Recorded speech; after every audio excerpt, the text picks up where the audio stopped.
Sometimes it's not enough for me to share my top 10 reading recommendations. Sometimes it's helpful to get recommendations from other authors. I'm your host, Garrett K. Jones, and for the first top 10 book recommendation of Season 4, I've invited Ashley Greathouse, author of the book Lily, to share her top 10 recommendations.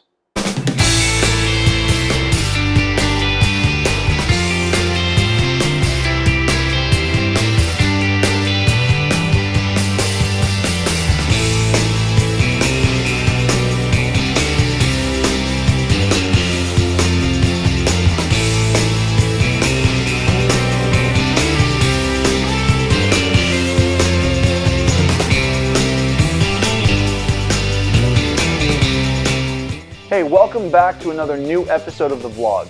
Before we get too deep into it, I want to share a little bit about what to expect in the top 10 lists this season.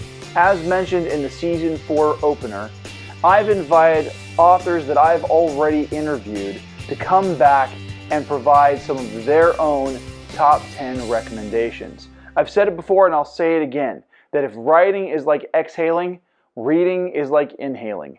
It's important to engage in reading just as much as it is to engage in writing so that you are able to generate fresh ideas. Otherwise, your creativity will stagnate.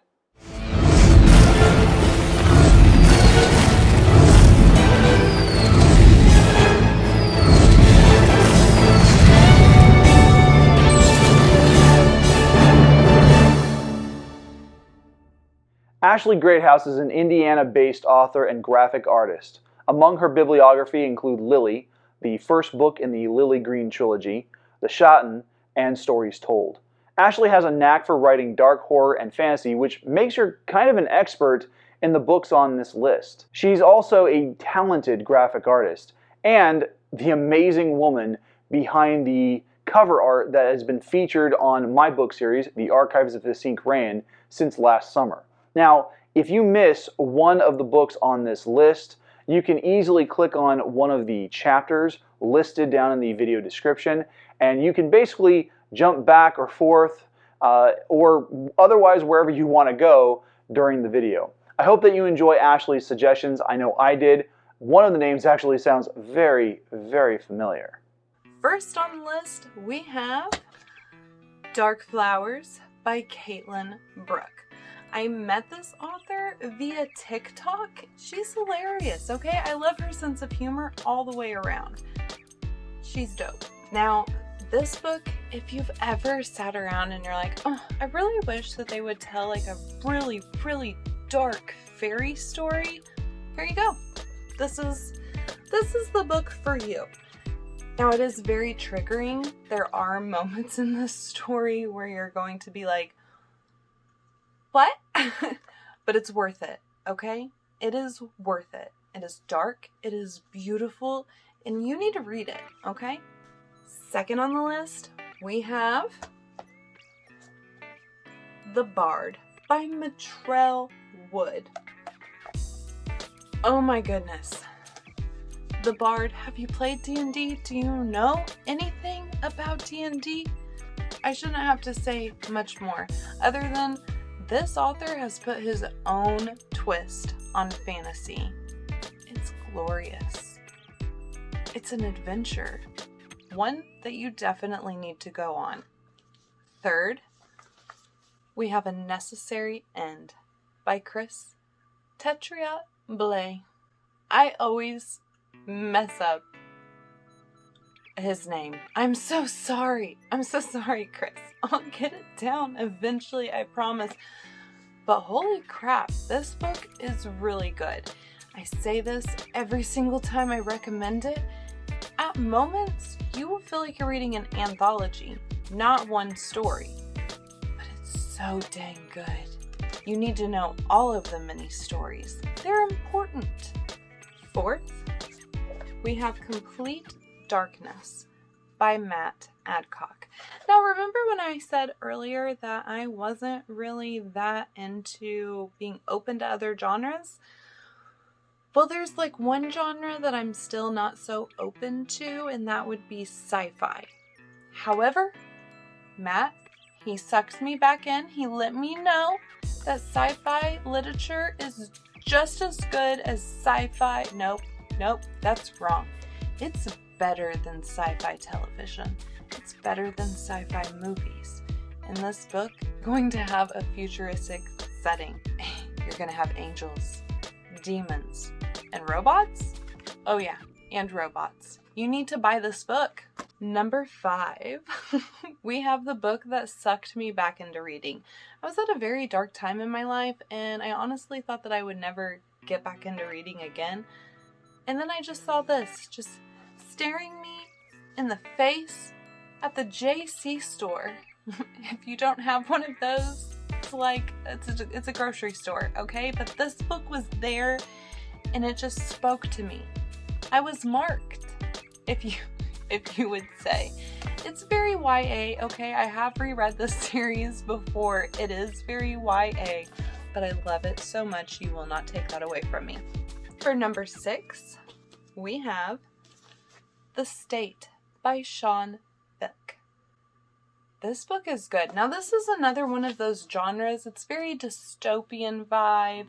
Definitely got a little bit of a 007, and I may be the only one that makes that connection, but it's just how I can describe it. It definitely has that type of vibe. It's like secret spy versus on his own rogue, but it's still good. Like, it sucked me in. This is a genre that I would have never picked up before, but in the moment, I was hook, line, sunk whenever I heard the pitch to this book, and I was not disappointed. You need to get it. For number 7, we have How We Met with Our Ghost by Jennifer E. Hudgens. This is poetry, and it's dark poetry, and I could eat it up. This is surprisingly relatable. So much. And then talking with the author herself and finding out the inspiration behind these stories, just even more relatable, inspiring, and instantly beautiful. Must read it, but get your own. For number 8, we have Precious Amber. This book blew my mind. It's by author James Fuller, and it is dark. It is dark. Right at the beginning, and this is something that I find just so fascinating about what the author was able to capture, but right from the beginning you find out who the bad person is, and that just taunts you even more. Now, number 9 and number 10 are by the same author. It's a series, and I love it so much. We have But It Was October by Melissa Slate-Bindschadler. Holy crap. This is a dark fantasy, but It Was October is really just a taste of what is to come. If you're going to read this book, you have to read Fallen September, which is book 2, and I'm telling you, by the time you get to the ending, you're going to be like, yes. I mean, you're going to be a little sad, but you're also going to be like, yes. You're going to love it. So, I hope you like my book recommendations, or at least have your interest piqued at my top 10 favorites. I love you! Before going any further with the video, be sure to subscribe and click the bell icon for notifications on new videos. You can select notifications for all videos, or you can select notifications based on your preferences. If you're watching on your phone, be sure to update those settings inside the app itself to get the most out of your viewing experience. A big thank you goes out to Ashley Greathouse for her contribution to this month's Top 10 list. Now, if you'd like to connect with her or check out her books, those links can be found down in the video description. If you'd like to know what I'm currently reading or what I've got in my library, I'm currently listening to All You Need Is by Brian McKay, PhD, on Audible.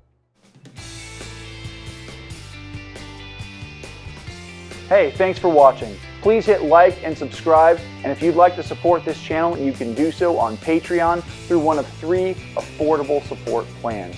You can also buy sweet merch from my store on Teespring, or if you like, you can sign up for the free poster giveaway.